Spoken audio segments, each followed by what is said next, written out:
क्या आप जानते हो कि सिर्फ 500 रुपए से भी वेल्थ क्रिएशन की जर्नी शुरू हो सकती है? ना आपको एक्सपर्ट बनने की जरूरत है और ना ही ज्यादा पैसा चाहिए इन्वेस्ट करने के लिए। हाँ, ये पॉसिबल है म्यूचुअल फंड के थ्रू इन्वेस्ट करके। तो चलिए सिंपल भाषा में समझते हैं कि म्यूचुअल फंड होता क्या है, ये कैसे काम करता है और इसके बेनिफिट्स क्या है। म्यूचुअल फंड जैसे कि नाम सजेस्ट करता है, म्यूचुअल मतलब हम सबका, फंड मतलब इन्वेस्ट किया गया पैसा। सिंपल शब्दों में जब सब लोग मिलकर एक जगह पैसा लगाते हैं उसी को कहते हैं म्यूचुअल फंड। म्यूचुअल फंड एक कलेक्टिव इन्वेस्टमेंट प्लेटफॉर्म है जो कई इन्वेस्टर्स से फंड कलेक्ट करता है और इन फंड्स को बॉन्ड, इक्विटीज, गोल्ड और मनी मार्केट इंस्ट्रूमेंट्स जैसे डाइवर्स एसेट्स में इन्वेस्ट करता है। चलिए अब समझते हैं म्यूचुअल फंड काम कैसे करता है। म्यूचुअल फंड कई इन्वेस्टर्स से फंड्स पूल करता है, फिर एक फंड मैनेजर उन पैसों को स्टॉक्स, बॉन्ड या दूसरे एसेट में इन्वेस्ट करता है। जो भी रिटर्न जनरेट होते हैं उन्हें इन्वेस्टर्स के बीच प्रोपोर्शनेटली डिस्ट्रीब्यूट किया जाता है। जो भी अमाउंट इन्वेस्ट होता है उसके बदले में म्यूचुअल फंड आपको यूनिट्स असाइन करते हैं। म्यूचुअल फंड के बेनिफिट्स क्या होते हैं?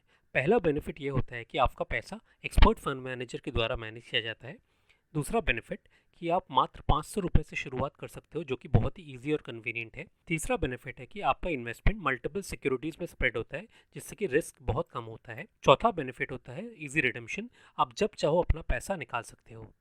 पांचवा बेनिफिट, म्यूचुअल फंड का कॉस्ट कम होता है। छठा बेनिफिट, स्कीम्स इन्वेस्टर्स गोल के हिसाब से बनाए जाते हैं। सातवां बेनिफिट, आपको रेगुलर एनएवी अपडेट्स और प्रॉपर डिस्क्लोजर्स मिलते हैं। एक सिंपल और स्मार्ट इन्वेस्टमेंट जहां आपका पैसा एक्सपर्ट्स के थ्रू ग्रो करता है। बस यही है म्यूचुअल फंड।